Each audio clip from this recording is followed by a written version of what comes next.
بسم الله الرحمن الرحيم. الحمد لله رب العالمين، والصلاة والسلام على سيدنا وحبيبنا محمد وعلى آله وأصحابه أجمعين. بیرەناری زۆر بەڕێز بینەرانی کەناڵی دیمەن لە پرۆگرامی خۆشەویستیدا پێتان دەڵێم سەلام و ڕەحمەتی خوای پەروەردگار لە ئێمە و سەرجەم ئیماندارانی ئومەتی محەممەد بێ صلی الله عليه وسلم. لە خزمەت جەنابتاندا تێگڕای بینەرانی بەرنامە و زنجیرە باسی خۆشەویستی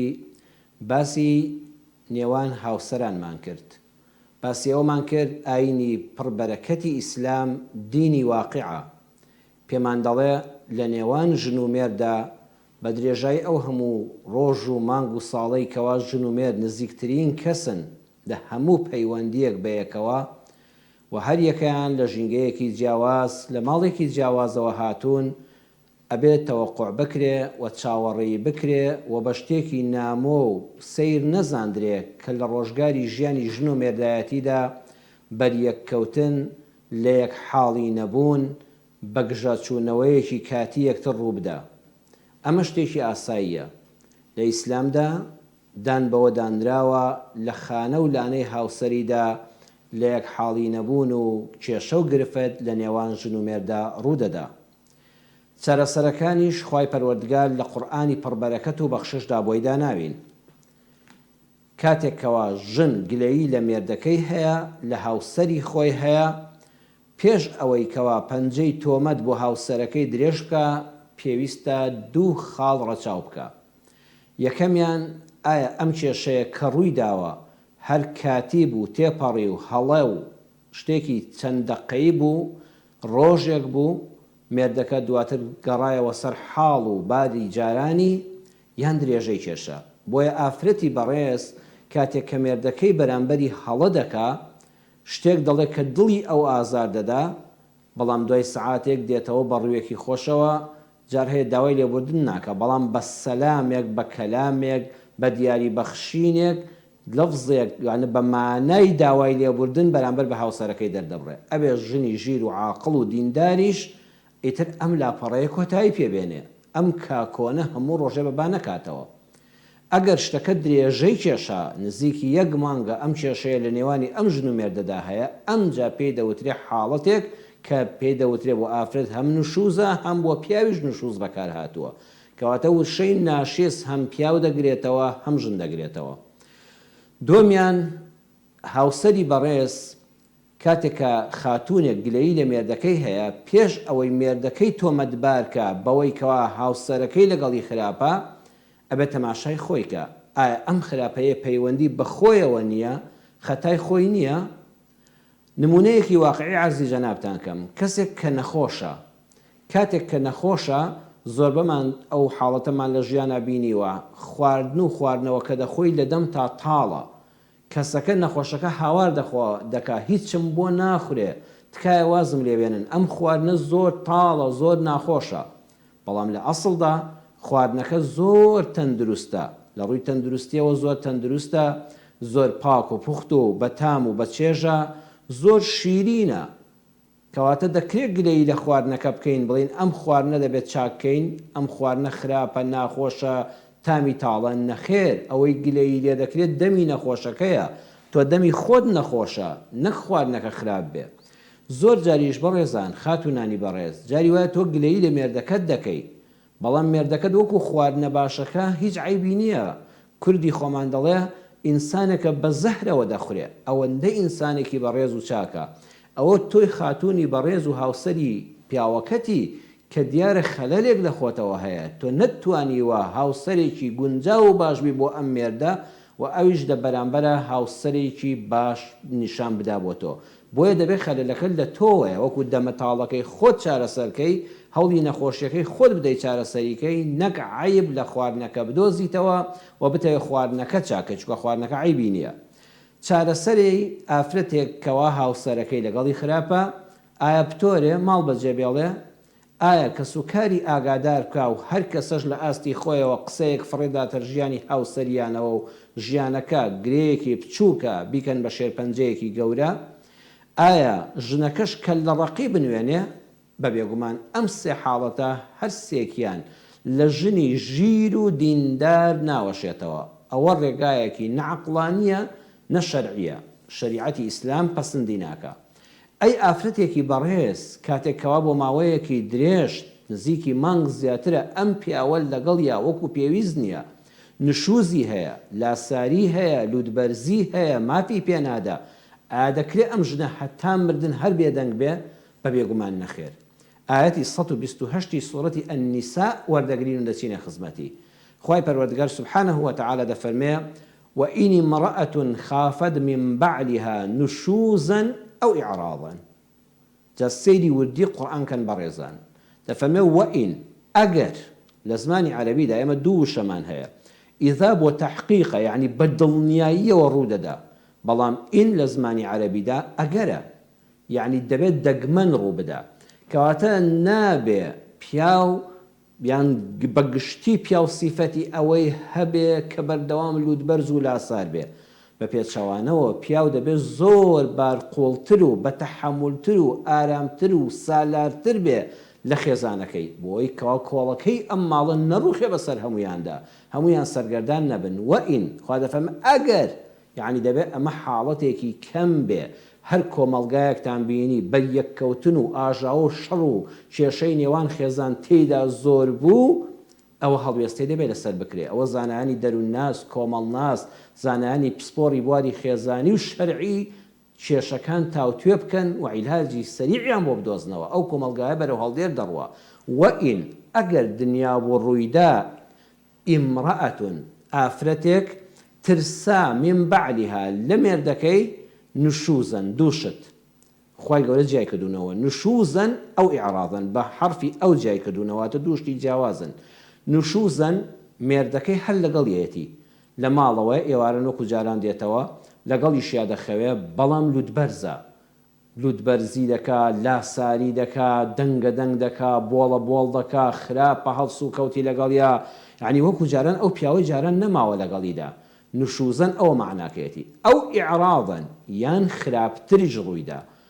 ئیعراضن واتە هەر بە تەواوەتی ژنەکەی پشتگوێ خست. جاران کابرا لە ئیش دەگەڕایەوە، ئێوارە دەگەڕایەوە، نوێژی عیشای لە مزگەوت دەکرد و دەهاتە ماڵەوە، ئێستا نایەتەوە،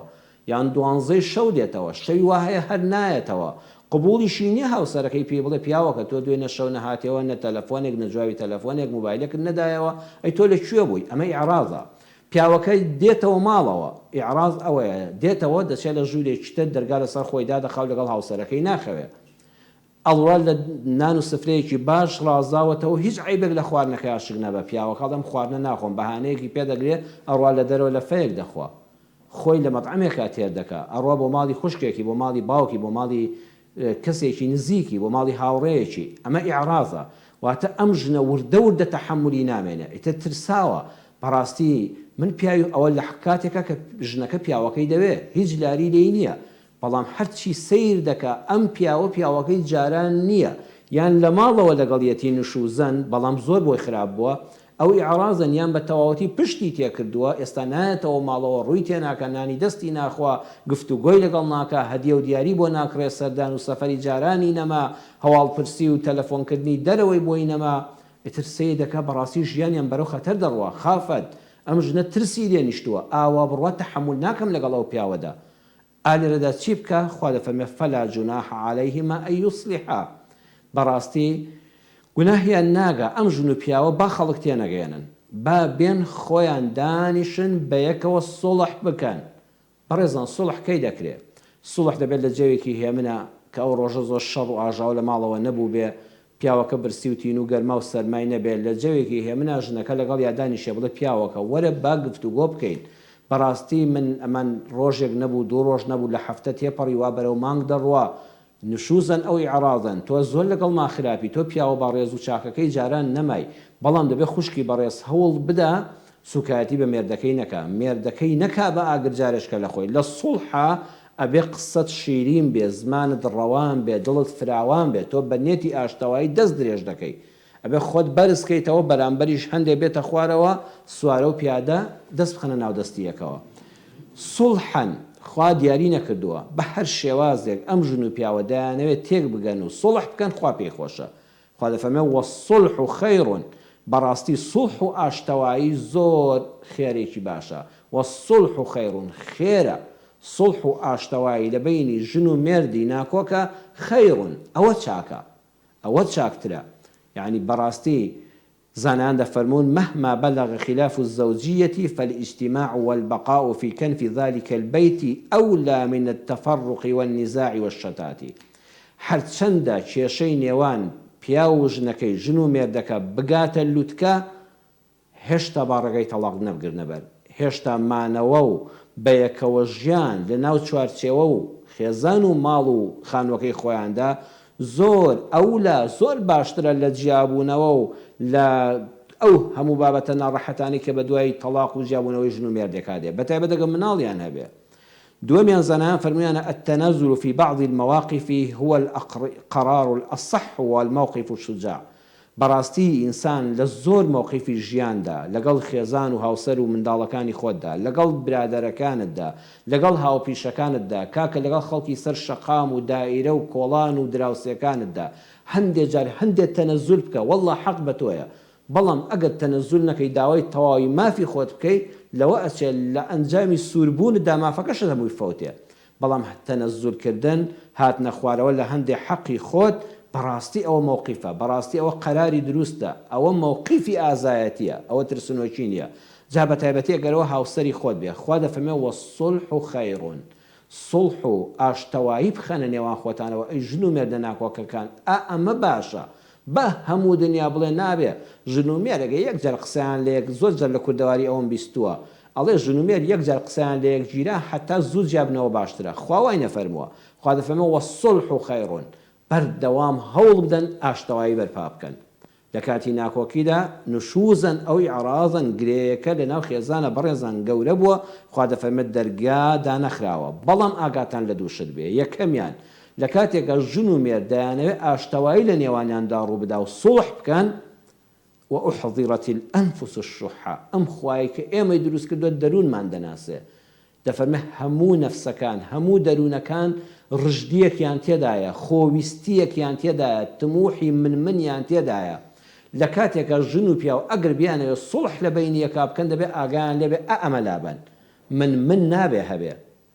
دەبێ من و تۆ ببین بە ئێمە بژنەکە بڵێ من وام کرد و من وا دەکەم و من ئەوە کەم و کوڕیمە و پیاوەکەش بڵێ ئاخە دەزانی من بۆچی وام لاتەوە منی ژوا و منی ژوا و منی ژوا ئەبێ ئەو منەی ئەو تۆی ئەم لاچێ بڵێن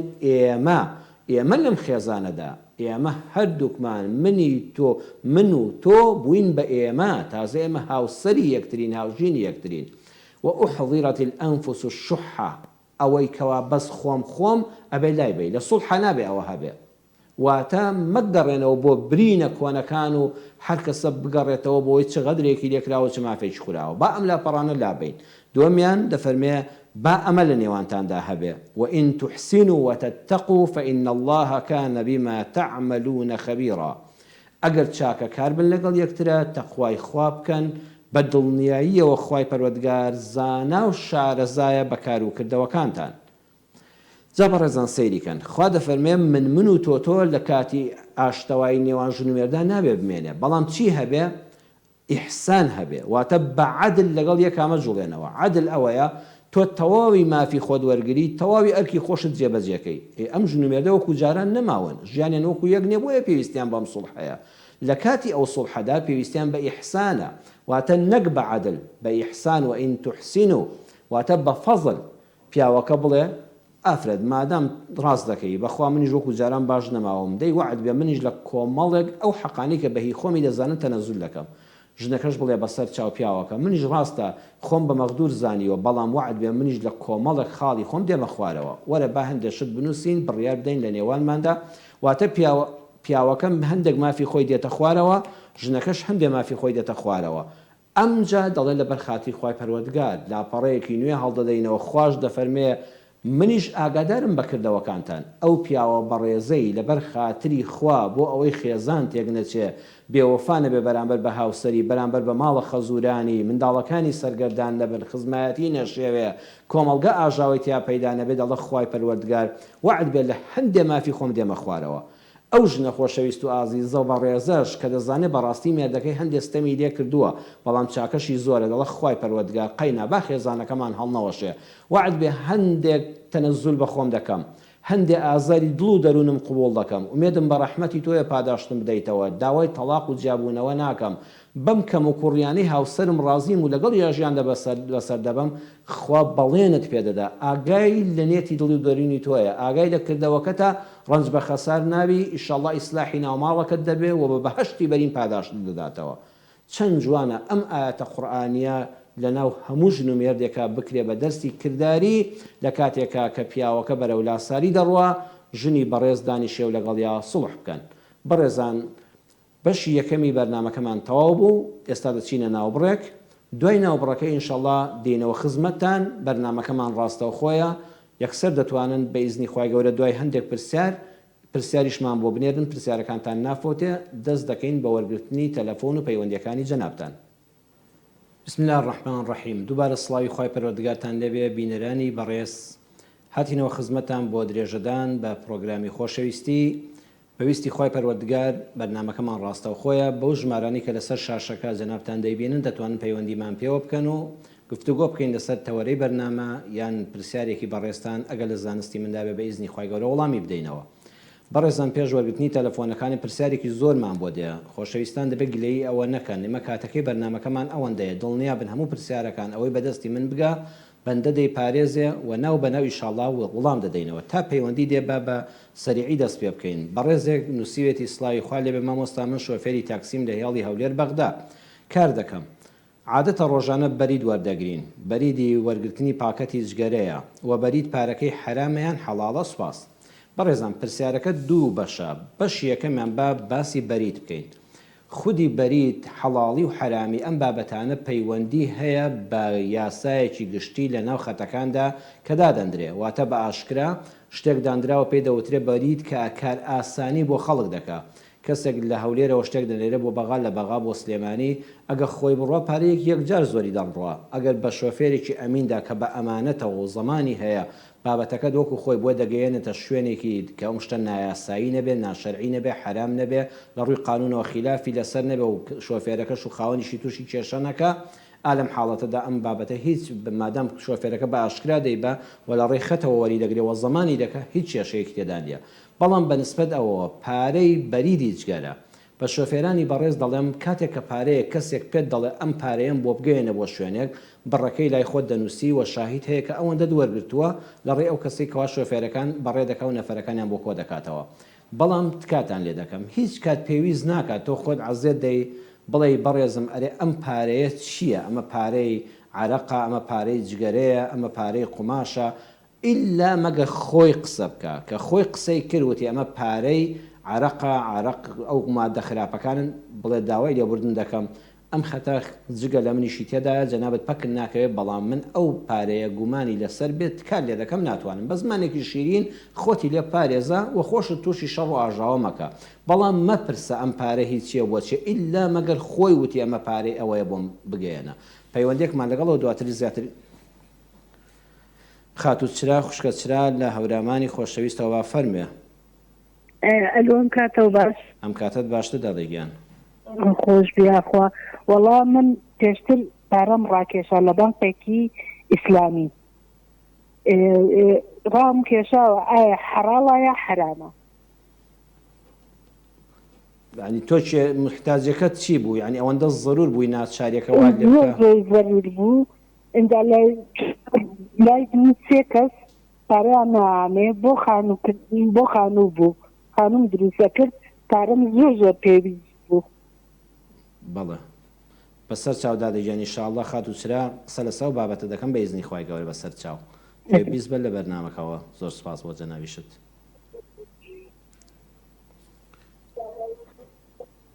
کاک لوقمانی خۆشەویست فەرموو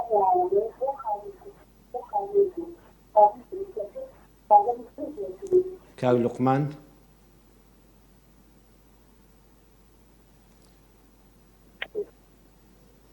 پەیوەندی ترمان کاک لوقمان بوو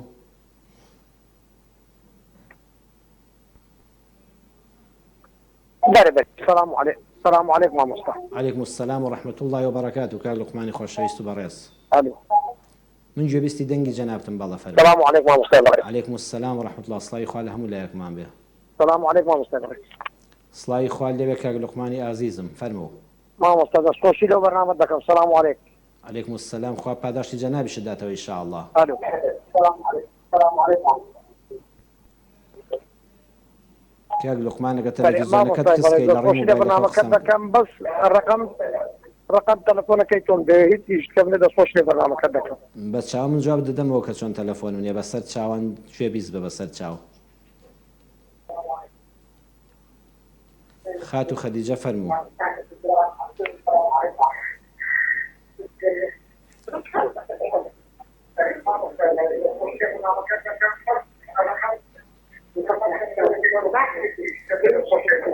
خوشکە خەدیجە فەرموو.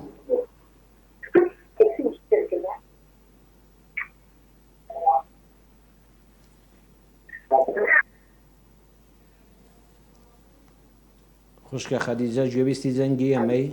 مامۆستا بەڵە فەرموو.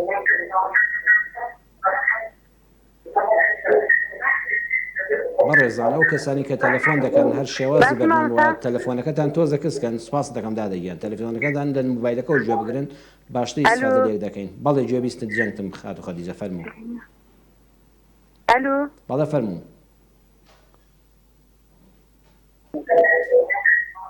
وەڵام پرسیارم ئەوە بوو کاتێک یەکێک نوێژ دەکەم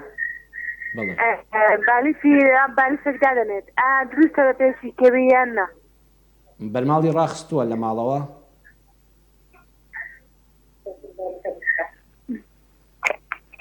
بەرماڵی ڕاخستۆ بۆ نوێژەکەی بەڵێ بەرماڵ ژادەخە بەڵام بالیفی دادەنێ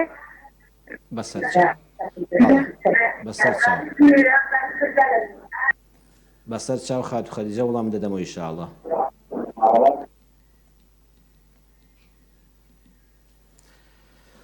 بەڵێ ئازیزان ئەو بەڕێزەی کە باسی پرسیاری بەریدەکەی کرد ئەوە وتمان بەرید بەڵێ حەڵاڵە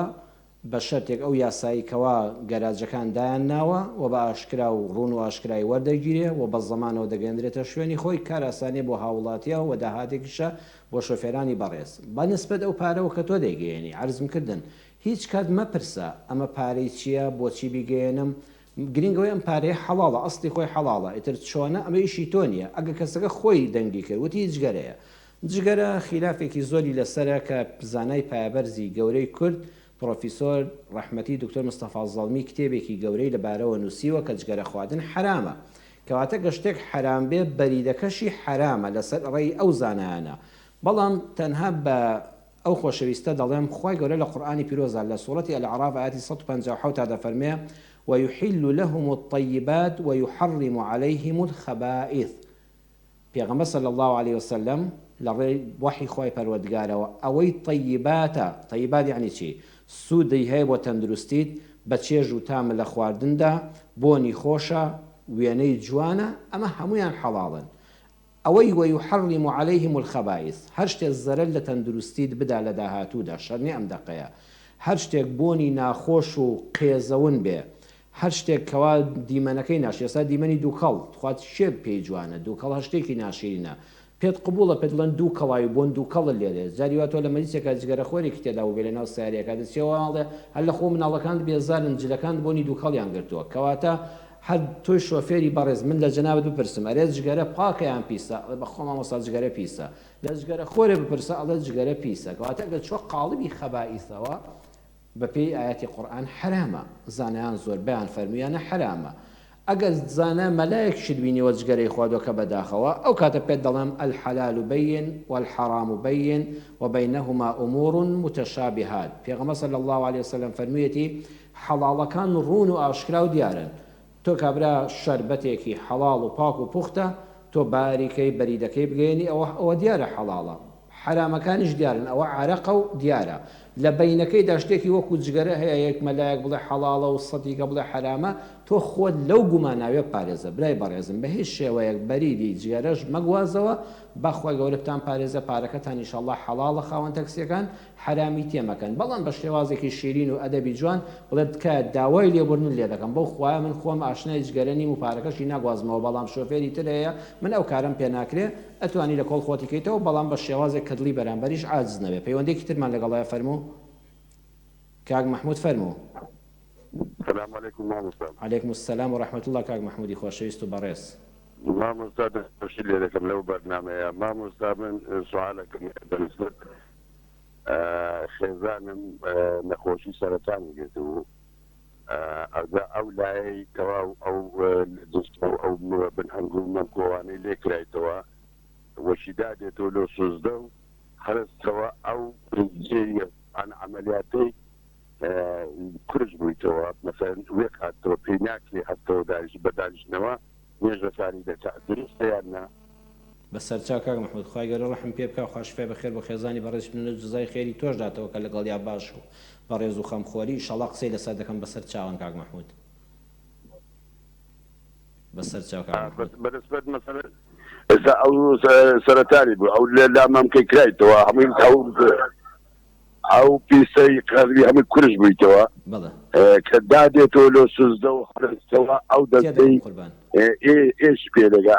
ئێستا بەجوانی بۆ ڕوون دەکەمەوە بە جوانی بۆ ڕوون دەکەمەوە چۆن نوێژێکی شەرعی و تەندروست بکە و عەزیەتیشی نەبێ و خۆی گەورە ئینشاءالله نوێژەکەی لێوەگرێ بەسەر چاوان کاک محمود. ڕاستەکە مامۆستا دەست خۆش بی دەست خۆش بی مامۆستا گیان قوربانت زۆر مەمنونم خوا خێرت بنووسی. سپاس بۆ جەنابتان کاک محمودی خۆشەویست. بەڵێ ئەزیزان ئەمە پرسیاری ئەو بەڕێزە پرسیارێکی ترمان ئەوەیە خۆشەویستێ پرسیوێتی مامۆستا چێژ لە عیبادەت نابینم نوێژ دەکەم هیچ چێژێکی لێ نابینم بە پێچەوانەوە ئەزانم بارێکی قورسە ئەرکێکی قورسە لەسەر شانم دڵم پێی ناڕەحەت دەبێ. بەڕێزان ڕاستە ئەوە زۆر کەسە و پرسیاری لێ کردوینی عیبادەتی خوا دەکا لە جیاتی دڵ و دەرونی ئیسراحەت بێ فەرەحی پێدا بێ دڵ هەز بە دڵتەنگی و ناڕەحەتی دەکا. پەیوەندێکمان لەگەڵایە بەڵێ كاك محمد فرمو. السلام عليكم ورحمة الله. عليكم السلام ورحمة الله كاك محمدي خوشويست. دست خوش برنامج زور سپاس با جنابی شدراکم. ما شاء الله دكتور شارم هون. زحمت نبي. بسر تشاو. كمان بخوم نخوف دعاء بخير بوكو أمين آمين مسلماني هو. آمين يا ربي خوش في بخير بدا. يا ربي خوش في بدا. آمين. بشاركشم بەوەیە ئەم بڵێ نورۆن نەخۆشخانەی هێوام زۆربەی کات نوێژی نورۆم لەو کاتەی لێوێ دەبم مۆڕانیەی نوێژ نامێنێت چۆن کەم خاسرێ چۆن تێکەڵی کەمەوە. جەنابەت هەر خۆت دانیشتوی سلێمانی لە ناو سلێمانی دانیشی؟ ڕانیە لە ڕانیە دەچێ سلێمانی؟ بەڵێ سلێمانی کاتی نوێژی نورۆی لەوێ لە نەخۆشخانەم بەسەر چاو دوای دێمەوە کاکە محەممەدیان ئیشەڵڵا بەسەر چاو ئێستا باسی نوێژەکانت بۆ دەکەم و مەسافەیە چۆنی دەکەی بەسەر چاوە زۆرم جۆراگرتە بەس لەم تێکەڵ بۆ دەخوات چۆن ئێستا بەجوانی ئێستا بە چاوان ئێستا بە جوانی ئیشەڵڵا بۆ ڕوون دەکەمەوە تۆ لەگەڵماندا بە بەسەر چاو پرسیاری دووەمش مامۆستا مەڕە منداڵەت چییە بوو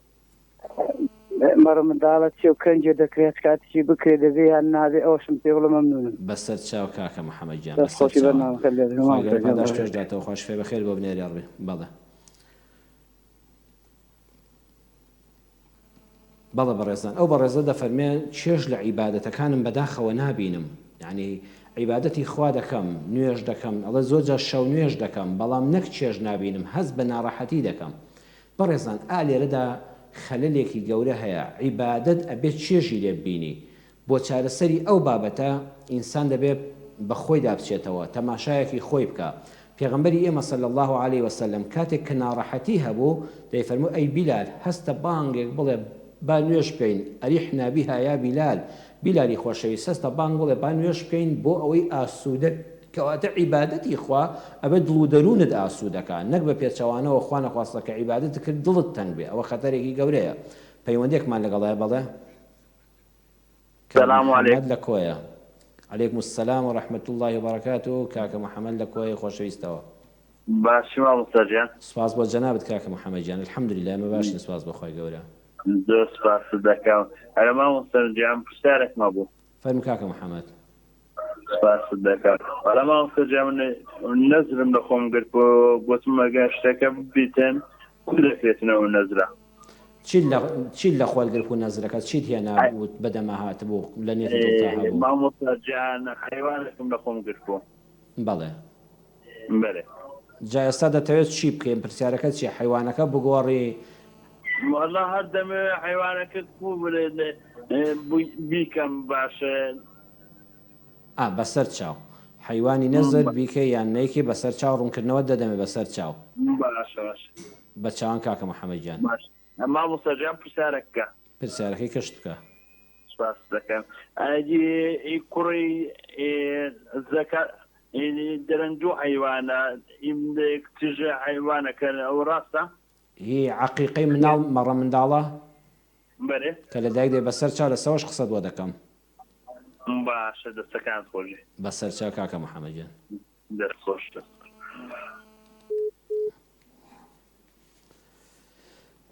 بەڵێ خۆشەویستان ئەو کەسێک کە عیبادەتی خۆی دەکات دەبێت چێژ وەرگێ. عیبادەتی خۆی پەروەردگار بۆ دڵتەنگبوون نییە بۆ ئیسراحەتی دڵ و دەروونە. بەڵام ئەو بەڕێزیکە و پرسیاری کە دەوڵە کە عیبادەت دەکەم چێژ نبینم نە لە نوێژەکانم نەتەنان لە شەو نوێژیش لە جیاتی ئیسراحەت بووم دڵتەنگ دەبم. بەڕێزان سەیری سوڕەتی ئەلمؤمنون کەن. خۆی پەروەردگار پێمان دەڵێ لەگەڵ نوێژە قەد ئەفلح المؤمنون الذين هم في صلاتهم خاشعون والذين هم عن اللغو معرضون. بڕواتان هەبێ نوێژێک ئاسوودەت دەکا سەرفرازت دەکا لای خوا دڵ و دەروونت مرتاح دەکات کە زمانیشت پاراست بێت لە لەغو لە غەیبەت لە بوختان لە درۆدا لەسەر لە هەواڵی ئەم و ئەو لەو سیاست و ئەو سیاست. ئێمە زۆربەی جار ئەم بەڕێزە پێویستە یەکەم خاڵ بە خۆتا بچیتەوە لێکەم جار ئاگال لە زمانت بێ. منی ژوام جەنابیش دوای وەڵڵاهی ڕۆژگارێکە بە تەنیام خەریکی نووسین و ئەوانم چێژ لە نوێژەکانم دەبینم کە تووشی کۆمەڵە خەڵک دەبی و جاری وا وەختێ بە خۆت دەزانی باسی ئەم و ئەوت کردووە غیبەتت کردووە بڕۆ سەر بەرماڵەکە بڕواتان هەبێ چێژ لە عیبادەتەکان نبینی. بۆیە خوا هەردووشی بە یەکەوە ڕەبت کرد ئاگال لە خۆت بە زمانت بەرامبەر بە خەڵک چۆنە پاکیکەوە چێژ لە عیبادەت دەبینی. ئێنا چەندە نوێژ دەکەیت چونکە بینی خۆت و خەڵکت تێکداوە عیبادەتەکان وەکو چێژ نبینی. بەڵە پەیوەندیش ترمان لەگەڵدایە دایکی لاوین لە سلێمانیەوە. عليكم السلام ورحمة الله وبركاته. خوشکی بەڕێزم لە شاری سلێمانی خۆشەویستەوە. پرسیارەکان بکە دادەی گیان.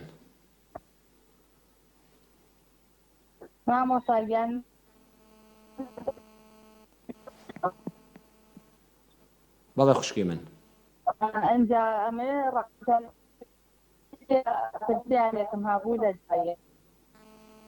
دەنگەکە وازیح نەبوو لام ببورن. پرسیارەکە گوێ بیستم فەرموو بیکەم. بەڵێ فەرموو. نوێژە سونەتەکان بە دانیشتیانەوەکەن. بە دانیشتنەوە دەیکەی؟ بەڵێ ئەنجا ئەگەر ئەوزێر نەبێ ڕەقەم تەلەفۆنەکەی خۆتم دەیتێ مامۆستاگیان. ئێستا باسی تەلەفۆنەکەی خۆشم بۆ دەکەم بەسەر چاو. دو پەیوەندیمان لەبەر کەمی بەرنامەکەمان تەواو بدەبێ. دایکی ڕاستی خوشکی بەڕێزم فەرموو. السلام عليكم مامۆستا بەڕێز. عليكم السلام ورحمة الله. دایکی ڕاستی خوشکی بەڕێز و ئازیزم. مامۆستا عەفوم کە زعادیش دەکەم سێ سوالم هەیە ئەگە بتانی جوابم دەیتەوە زۆر مەمنونتم. زانستی من داوێ بەسەر چاوان دادەگیان. چاوت خۆش بێ. سپاس دەکەم مامۆستا. مامۆستا وەڵی لەسەر تەوەرەکەی بەرنامەکە لەسەر مامۆستا ئەوە تقریبا ئەمن سێ ساڵەری یعنی هاوسەرگیریم کردیە ئەو دەبلین ئەمن لە زمانی کتێنیشم یعنی دایما هەر لەگە آية القرآن اشتوا يعني وقت بلم زورترين شتم بآية القرآن اشتوا يعني لبوم حافظ أبو يعني الأخوة بزيادة أو ده أهم صورتي بقرش من يدا كاتك هاو ترجيشم قد مع دلبة موبايلي صوتم ددا ولا نام ودان دنا صورتي بقرم يدا وايلي هاد ما وشي زور يعني مامۆستا يعني كوبلي هر كلية كم روزي جياني هاو سرجيري مولا مارك مو حتى يستشم مع الدشر وآجاوت كدوزو لمالم هي يعني دار به هي سببك يعني ميدن تورد بي الشر وآجاو يعني وشي آقرق لمالم هاو دستايا أو ده كوبلي ما جار دارك يعني بالصدفة إذا كنت صورتي بقرن لينا دا هسم ذكر أو تان روجي هي مشكلة وشدنا دبو وهاي كواعي يعني مثلا سورة بقرة تركم داعي يعني ما مصاب بس لدلوس أو دل بيزاربوا لكم أو دل جيان خون بيزاربوا مدلهم حزم ليه سورة بقرة ليدم ناجوير مو ليدم استدلتي أو بين ما سورة بقرة لينادم شوروج يعني وتشوروج ما نفرقي كبير أنا أرجع ما الحمد لله يد مشكلة من ما نظام آية تعرفين كيف أم حزكم سورة بقرة ليدم ناس كان مو ليدم كذا زام ليدم مشكلة جاتنا ومالهم ليه بيادة ناس ضبط كيسي أو ده أجر رين ما يكمل فيني شام دي فين دي زور ممنونكم بس شان ده شم أوي كمان من الحمد لله وشكر أوا بلين خوا جورا من ضالة في ما ده نفس بيلها ما أوكساني كمن ضال يعني أو ده النظام ما مسكري خوا جورا الحمد لله كرش في ما ده مردكم حيوانة شي جوري كرده خير إذا زور الفيديو اشتكان ندم زور ما مصابر إذا كان نظام باسي حقيقة اشتوادك كدليل كري دبيدو حيوان بيلكتيك حيوان أو من ظالم يعني إذا حيوان جورا ما عنده كرده خير أو حساب دبيبه حقيقة يعني أو حسابنا بدبا دو حيوان مثلا بس مشان أوي ما مصاك أتو استزور بي زارنا مكان دخيني سوا يعني حد كم تروي بنامه يعني سؤال شيء أو كوكية أو نامانة لبود بيك بخني أو بنامه لبود بنيرم سؤال كان أجر هذه بس رون كرنا وقت ما نبدأ زور ما ممكن بس تشاو إن شاء الله بس تشاو دايش راستي خوش كبر رئيس عزيزم زور ممنونتم خوا بعد سپاس بۆ تۆ شەهوم مسلمانانیش زۆر سپاس بۆ جەنابتان خۆی گەورە سەلامەتتان کات بەڵێ ئەو بەڕێزەی کە باسی چێژی عیبادەتی کرد بەڕێزم بەخۆتا بچۆوانێ یەکەم قد أفلح المؤمنون الذين هم في صلاتهم خاشعون كي خشوع لنوێژا دروست دەبێت دڵت پێ ئارام دەبێ ملکەچیت بۆ خوا زیاد دەبێ کاتێک کە زمانت لە غەیبەت و بوختان و قسەی لابەلا پارێزی زمانت پاکەوە دوای پەروەردگار باسی داوام پاکی دەکا باسی ئەمانەت پارێزی دەکا باسی عەهد و پەیمان دەکا ئەم کۆمەڵەشتانە لە سوورەتی مومینینە بەدوو یەکا دێنێ ئەمجا والذین هم على صلواتهم يحافظون ئەگەر ئەمانەت کرد نوێژەکانت پارێزراون نوێژەکانت نەفەوتاون تام و چێژت لێکردوون وێ نەکرد بە بەڕێزم بە خۆم دەڵێم بە هەموو ئیمانداران دەڵێم کاتێ هەستت کرد عیبادەتەکان چێژیان نییە ئەبێ خەلەلێک لە کردارەکان تا لەگەڵ خەڵکە هەبێ چاکیان کە چێژی عیبادەتەکە وەکو جاران دەگەڕێتەوە کاتی بەرنامەکە کەم بۆتەوە بەداخەوە پرسیارەکانیشمان زۆرن هەوڵ دەدەم وڵامیان بدەمەوە لە خات و چراوە یەکەم پەیوەندی دەست پێ دەکەم لە هەورامانی ئازیز و هەورامی خۆشەویستەکانەوە فەرمووی پارەی بانقمان ڕاکێشاوە بۆ ضرورەتی خانوو حرام بۆیان حەڵال بۆ جارە تۆ کارەکەت کردو خوشکی من هەموو کارێکی ئینسان دەیکا پێش وەخت پرس بە شەرع بکات دوای ئەنجامدانی تازە ئەوە ڕۆیشت و عەفە الله عەما سەلەف خۆ هەموو ڕاکێشانی بانقێک من پێم وانییە بانقێکی ئیسلامی هەبێ لەم وڵاتەدا بەو ناوەوە من لەلام هەمووی ڕیبایە بەڵام خوا ئاگادارە بە حاڵی بەندەکانی تۆ مادام بۆ خانوو بووە و تازە کارەکەشت کردووە شەیطان تازە نتخاتە گومانەوە ئینشاء الله نێت بێنە لە بینی خۆت و خوادا بڵێ یا ڕەبی خوای پەروەردگارە ئەم جارە سەرفرازمانکەی بەڕێک و پێچی لە مەوعیدی خۆیدا ئێمە ئەم بانقەمان لە کۆڵ بێتەوە یا ڕەبی خوای جارشکە پەنا بۆ بانق و بۆ ڕیبا و ئەوانە نابم ئەلحەمدولیلا لە ماڵی خۆمانە ئیسراحەت بین لە خانووەکەمانە ئاسوودە بین و تیادانیشین لەبەرەوە هیچ کەسێ بە پارە لە بانق وانە بە ناوی ئیسلامیەوە ڕانەکێشێ بەڵام ئەوەی بەڕێزت کە تێپەڕیوە ئەوەی کە عەرزم کردی جێبەجێ کە ئینشاءالله خوا لە ڕابردوو بوراوە ئەزەروریات تبیح المەحظورات بەتابەتی خانوو و شوێنی نیشتەجێبوونیش ئەگەر زیادە ڕەوی لە کرابێ لە خانووەکەدا بەقەدەر پێویستی ژیان بێ ئەوەش یەکێکە لە ئامانجەکانی ژیانی مسلمان کە دەبێ هەیبێ لە خانی خۆیدا بێ و هیچ کەکرێتی خەڵک نەبێ بۆ ئەم پێداویستیە زەرورە و وەکو خۆشت دەفەرمووی ئەوەی خزم و ناسیا و دۆستی نزیک بۆ تەکلیف لێکردو کەس بە قەرزی شاوکاری نەکردووی ئینشاءالله خوا لە ڕابردوو بوراوە بۆ داهاتوو جارشکەشتیوە توش نابێتەوە پێویستی نابێتەوە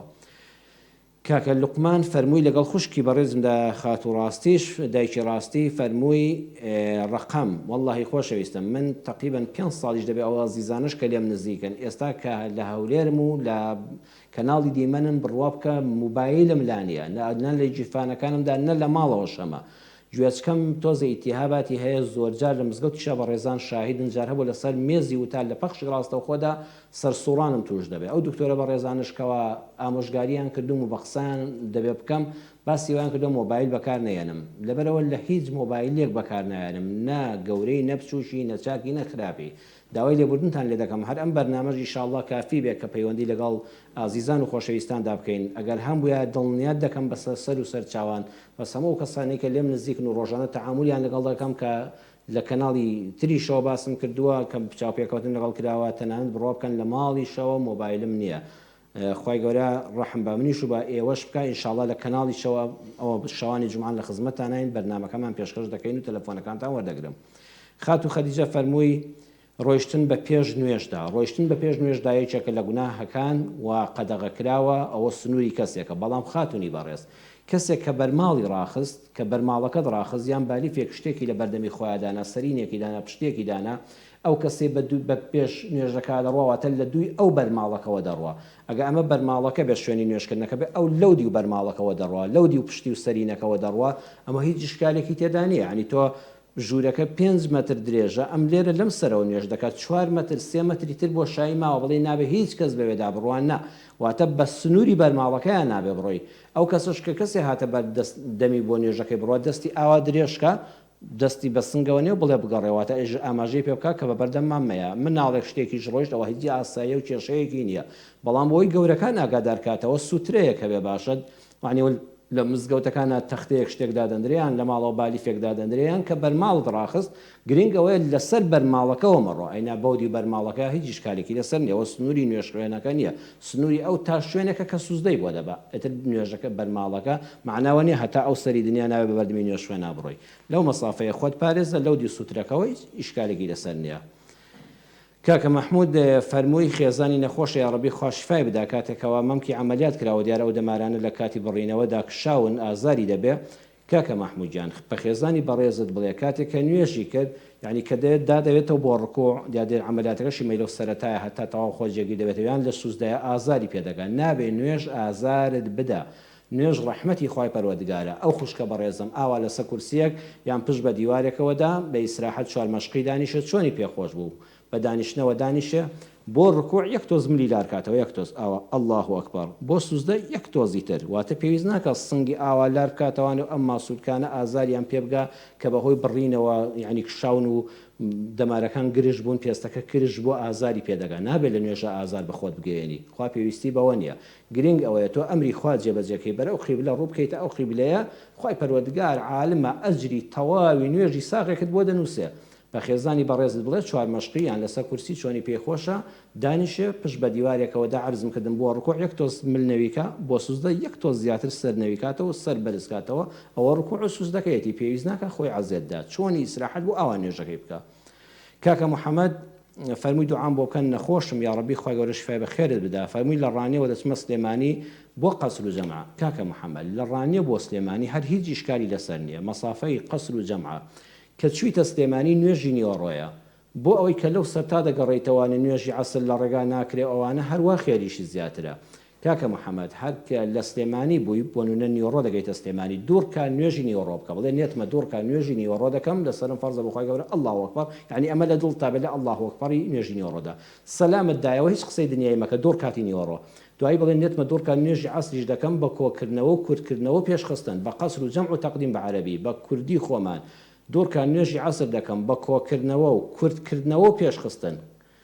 کۆت کردوتەوە لەگەڵ نیوەڕۆ کورتت کردوتەوە لە چوار کاتەوە بۆ دوور کات هەروەها پێشت خستووە لە کاتی خۆیانەکی پێشت خستەوە لای نیوەڕۆ دوور کات نوێژی عەسریش بەو شێوەیە بکە و سەلام بدەوە ینی تۆ دوور کاتی نیوەڕۆت کرد بە قەسر و جەمع دوور کاتی عەسریشت کرد بە قەسر و جەمع نوێژ مەکە هەتا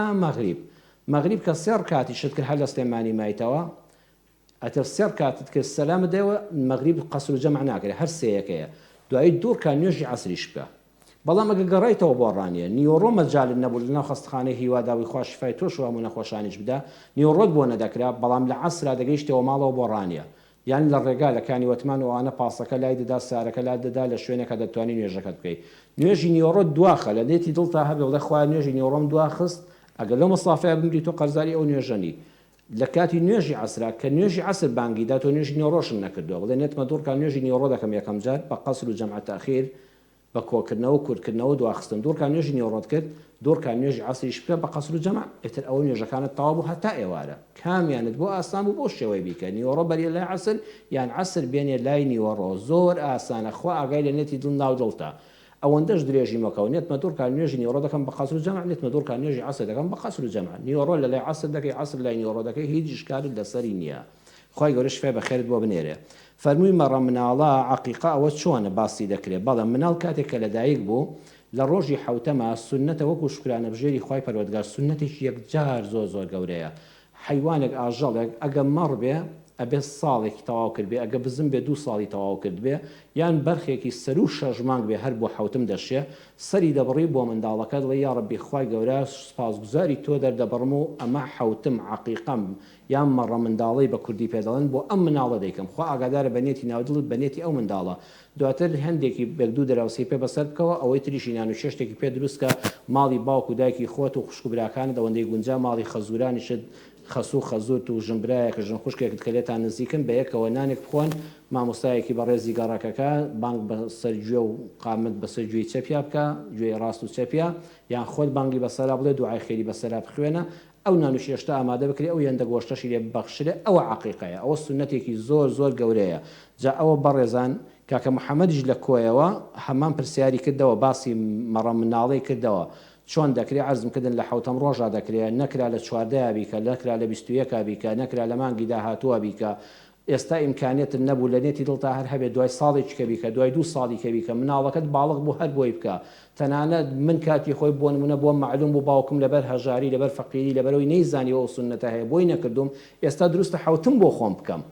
مناڵێکت مردووە ئێستا دروستە هەر حوتمی بۆ بکەی کاتی خۆی بۆی نەکراوەتە کاتەکەی هەر نافەوتێ بەڵام باشترین کاتەوەی لە ڕۆژی حوتەم ئاگەر ئیمکانێت بێ و لەبەر دەستا بێ بکرێ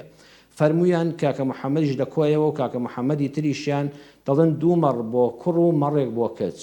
بەڵێ حەدیث لەو بارەوە هەیە بەڵام بەڕێزان لە دینی پیرۆزی ئیسلامدا ئەوەی من لێ حاڵی بووم نەبێت مامۆستایان ڕەخنەم لێ نەگرن دایمە من وا ئەزانم کوڕ و کچ هەردووچان دیاری و خەڵاتی خوای پەروەردگارن خوا جیاوازی لە نێوان کوڕ و کچان نەکردووە بەڵام لە ئیسلامدا پێغەمبەری خوا صلی الله علیه وسلم کە قەت بۆ خۆی بە کردار جیاوازی باوکی کچان بۆ پێشوی باوکی کوڕان کوڕەکانی مردون و کچەکانی ماونەوە پێغەمبەران باوکی کچان بوون زۆربەی ئەولیا و ساڵحان باوکی کچان بوون نەک کوڕان کچان زۆر بەڕێز و بە حرمەتن یەکەم دیاری خوان یەهەب لیمەن یەشاء ئیناثا ئەم جای وایە یەهەب لیمەن یەشاء الذکور خوا هاوسەنگی لە بینی کوڕ و کچا ڕاگرتووە بەڕێزان لە زمانی پێشترا کچ کە لەدایک دەبوو حیوانێکی بۆ کراوە کە بە شوش دەدرا باوکی حیوانشکەی بۆ دەکرد ئێمە ئێستا لەم زروفەدا کە ئافرەت شوو دەکە پاقلاوە و برمەیەک و ساردێک و مۆزێک دەخورێ و شەکرا خواردنەوەکە ئاوایە حیوان سەربڕین و ئەو شتانەمان نەماوە بۆیە من وا ئەزانم ئەگەر بۆ کوڕەکە 2 حیوانە سەربڕی بۆ کچەکەش 2 حیوان سەربڕە جیاوازیان لە نێوانە مەکە چونکە تۆ دواتر حیوانە بۆ کچەکە لە کاتی بە شودانە سەر نابڕی وەکو زمانی قەدیم ئەو دەستورە ئێستا کۆتایی پێ هاتووە لەبەر ئەوە ئەگەر یەک حیوانی شت کرد کەسێ ئیمکانێتی هەبوو یەک حیوانی کرد وەکو خوشکەی ڕاستیش باسی کرد دایکی ڕاستی پرسیاری ئەوەی کرد باوکی منداڵەکەی کاتێکە لە دایک بۆخوا تەمەنی پڕبەرەکەت کا و ئەولادش بەخشێ بەوانی کەنیانە یەک من حیوانیان کردو یەک حیوانی گەورەی کردووە خوشکی بەڕێزم بە یەک حیوان کافیە واتە ئەگەر حیوانێکی گەورەی کردەوە هەر نوری عەلان و هەر زۆر باش ئەگەر کەسێک یەک مەڕی بۆ کرا پارەی 2 مەڕی نەبوو فەقیرە تا پارەی مەڕێکی کۆ کردوێتەوە زۆری پێچووە بەم موچە نەبوونی ئێستاش ئەم ئیمکانێتە ضرورەی نییە ئێستا یەک حیوان بکە حەزی لێ بوو دواتر خوای گەورە بڕست و ڕۆزیەکەی فراوان کرد با دوای حیوانەکەی کەشی بۆ بکە بەڵام بۆ کچەکەشت هەروە بکە بۆ کچەکەشت دوان بکە والله ئەعلەم من وا تێگەیشتم نابێ فەرقی کوڕ و کچ بکرێ و ئەو فەرمودانی پێغەمبەر صلی الله علیه و سلم لەسەر سەر و سەرچاومان دیارە بۆ عرف و کاتی تایبەتی خۆی هەبووە کە لە دواترە قەرەبووی کچەکە کراوەتەوە بۆی لە شودانیشدا حیوانێشکەی بۆ کراوە بە نان و چێشت بۆی یەکسان ببنەوە لەگەڵ کوڕەکەدا ئێستا کە ئەوە نەماوە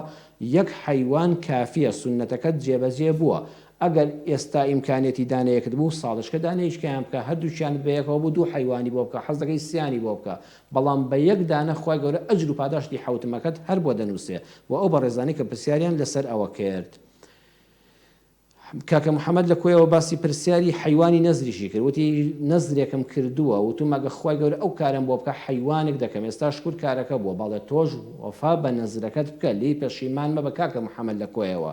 هەر ئێستا ینی بەیانی ناوی خوای لێبێنە مەیخەدوو بەیانی ئەگە خوا ئاواتی هێناوێجێ ئەنجارەکانە ڕاڕام مەبە شەیتان پەشیمانن نەکاتەوە وڵات توانی ئیشەکەم ڕۆیشت ئینشاءڵڵا ناوی خوای لێبێنە چ حیوانێک شقڵەکەی هاتۆتە بەر چاوت حیوانی گەورەیە گۆلیکە مەڕە بزنە بەرخە چی هاتبووە ناو دڵ و دەروونتەوە لەو کاتەدا خوا بەو نێتی خۆت جوابی داویتەوە ئیتر ئەو حیوانە بکە نەزرەکەت جێبەجێکە وەفا بە نەزرەکەت بکە دایکی لاوین لە سلێمانیەوە فەرمووی نوێژی سونەت بە دانیشتنانەوە دەکەم هیچ ئیشکاری لەسەر نییە نوێژی سونەت تەنانەت ئازاری چۆک و ئەژنۆ ئەوانەشن نەبێ هەر دروستە نوێژی سونەت بە دانیشتنەوە دروستە و ئیشکالێکی لەسەر نییە دایکی ڕاستی شتێکی سەیری باس کرد دەڵێ ئەگەر سوورەتی بەقەرە لێ نەدەم ئاژاومان لە ناو ماڵدانیە ئەگەر سوورەتی ئەلبەقەرە لێ دەدەم ئاژاوە دەکەوێتە ناو خێزانەکەمانەوە بەدڵنیایەوە ئەوە وەکو کورد دەڵێ ئیشی شەیطانە سوورەتی پیرۆزی ئەلبەقەرە لە هەر ماڵەکە لێ بدرێ شەیاطین لەو ماڵەدا شەیطان دوور دەکەوێتەوە فرمودەی پێغەمبەر صلی الله علیه وسلم لەسەر سەر و سەرچاومانەوە هیچ گومانمان لەسەر بەرەکەتی قورئان و فرمودەکەی پێغەمبەر نییە صلی الله علیه وسلم بەڵام تۆ تقریبا گومان لە دڵی خۆتا دروست کردووە لەوە ئەچێ ئاهار زۆرجار شەیطان لەم ڕێگایەوە دەمان خەڵەتێنێ دایکی ڕاستی ڕۆژێکیان کە تۆ سوورەتی بەقەرە لێ نەداوە مێردەکەت هاتۆتەوە ڕم بێت تۆ هێمنتر بووبی و ئەویش لە دەرەوە فشاری دەرونی کەمتر لەسەر بوو بێ ئاژاوە لە ناو ماڵا دروست نەبووە شەیطان وتوێتی ها ئەو ڕۆژەی کەوا سوورەتی ئەلبەقەرە لێ نەدا لە ماڵەکە تا ئاژاوی خێزانی نەبوو ڕۆژێکی تریان کە سوورەتی ئەلبەقەرەی پیرۆز لێدراوە مێردەکە لە دەرەوە فشاری دەرونی هەبووە ماندوو بووە هیلاک بووە تووڕەی دەرەوەی هەبووە تۆش لە ماڵەوەکو پێویستی استیقبالی نەکردووە لەو ڕۆژە بەیەکە هەڵپڕژاون و شەو و ئاژاوە دروست بووە شەیطانیش گومانەکەی بۆ دروست کردووی ئەو ڕۆژەی کە قورئان لە ماڵەوە لێدرا چاو لێ ئاژاوە دروست بوو تکایە قورئانەکە لێمە دەبا ئاژاوە دروست نەبێ بڵێ یا ڕەبی خوای پەروەردگار بڕوام بە قورئانی پڕبەرەکەت و بەخششەیە بڕوام بە فەرمودەی صحیحی پێغەمبەر هەیە صلی الله علیه وسلم من ئەم قورئانە لێ دەدەم داواکارم خوایە تۆ خۆت بەرەکەت بخەیەتە ماڵمانەوە شەیاطین لە ماڵمان بچێتە دەرەوە ئەو ڕۆژەش کە تۆ قورئان و ئەهلی قورئان لێ تەحمل زیاتر بێ سیفاتەکانت قورئانی بن بە ئیزنی خوای گەورە سەبر و تەحملت هەبێ ڕێزی مێرد زیاتر بگری هاتەوە ئەو ڕۆژە مێردەکەت شەڕی پێفرۆشتی تۆ جوابی مەدەوە لەبەر خاتیەوەی کە قورئان لەو ماڵەدا لێدراوە باش شەیطان بۆ خۆی لە داخانە بتەقێ یەک دوو جار ئەوە تاقی بکەوە فەرمودەکانی خوا جێبەجێ بکە بەبێ تاقیکردنەوە دڵنیا بە ئەوە تەنها ئیشی شەیطانە دەیەوێت لەو ڕێگایەوە لە بەرەکەتی قورئان لە ماڵەوە مەحرومتانکە بە ئیزنی خوای گەورە تۆ بە قسەی مەکە مێردەکەت هادیکەوە ئەو بابەتەش دەرونی خۆتا کۆتایی پێدێ ئیمانمان هەیە بە کەلامی خوا و هەموو وەسوەسەی شەیطانیش ڕەت دەکەینەوە زۆریش لەگەڵ یان ئینشاء الله سوورەتی قل أعوذ برب الفلق قل أعوذ برب الناس قل هو الله أحد بەیانیان سێ جار ئێوارە سێ جار بخوێنە شەیطان و نەفس وەسوەسە زەفەرت پێ ناهێنێ خوای گەورە عاقبەتی هەموو لایەک بەخێر بژێڕێ فەرموویەتی چۆن نامە بنێرم دابن ڕقم تەلەفۆنیان دووبارە کرد عەرزم کردن بڕۆکە تەلەفۆنم لە ماڵی شەوە نێ و ئێستاش حالیەن کە پێم نێ و برایانی بەرنامەش هەمویان لە نزیکەوە ئاگاداری ئەو وەزعیە من بەڵام ئینشاءڵڵا تەلەفۆنمان لە ڕێی شاشەی کەناڵی دیمەنەوە لە خزمەتتاندا دەبین دایکی ڕاستی آخر پرسیار فەرمووی چۆن نامە بنێرم ئەو برایانی بەخوا من لەم پەیج وشانەش نازانم خۆیان لە ڕێی پەیجی دیمەنەوە لە ڕێی کەناڵی دیمەن پەیجەکەیان فەیسبووکەکەیانەوە ئینشاءڵڵا پەیوەندیان پێوە بکەن لە ڕێ ئەو پەیج و وەرگرتنی نامە و شتەکانیانەوە نامەکانتان لای خۆیان دەنووسرێ بە ئەمانەتەوە تەسلیمی من دەکرێ و بە دڵنیاییەوە یەک نامە لای ئێمە نافەوتێ بەڵام وەڵای بەڕێزان کاتەکان وەکو عەرزم کردن کە من هەر ئەوەندە ئێستا ئەمڕۆ دوو پرسیارم وەڵام داوەتەوە ئەویش پچڕ و ناوبەناو هەتا وەڵامەکەتەوە بۆ لەبەر تەلەفۆنەکان ئینشاءڵڵا گەردنمان نازاکەن لە کەم و کوڕیەکانمان خوای گەورە عاقبەتی هەموو لایەکمان بەخێر بجێڕێ ماڵەکانتان پڕ بەرەکەت بن تاعەت و عیبادەتتان قبول بێ منداڵەکانمان خوا ساڵحکە ئەوەی کە نیەتی منداڵی ساڵحی پێ ببەخشێ ئەو ژنمێردانەی کەوان ناکۆکن ئیسلاحی حاڵیان بکە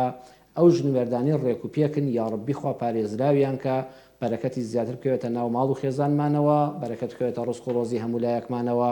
تا بەرنامەی داهاتوو هەموو لایەکتان بە خوای پەروەردگاری جیهانیان دەسپێرم ئەو پەروەردگارەی کە سپاردە زاناکە خوا ئاگای لە هەموو لایەکمان بێ وەسەلام عەلەیکم وەڕەحمەتوڵڵاهی وەبەڕەکاتوه